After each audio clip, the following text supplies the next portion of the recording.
রাজ্যে একের পর এক আগ্নেয়াস্ত্র উদ্ধার ঘিরে চাঞ্চল্য ছড়াচ্ছে এলাকায়।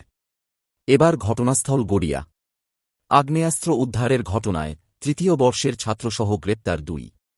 গড়িয়ার বাহান্নপল্লী থেকে উদ্ধার হয়েছে আগ্নেয়াস্ত্রগুলি। আশুতোষ কলেজের তৃতীয় বর্ষের এক ছাত্র সহ গ্রেপ্তার 2।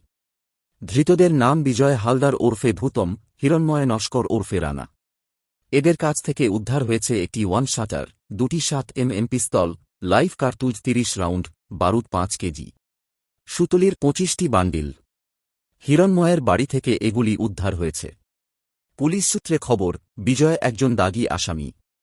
তার বিরুদ্ধে খুনের মামলা আছে। এর আগেও তাকে গ্রেপ্তার করা হয়েছে।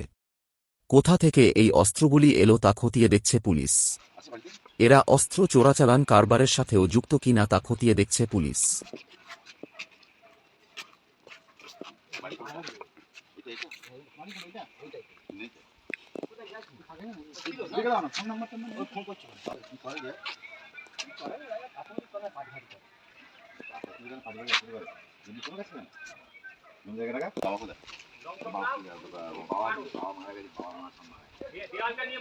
ভাই ভাই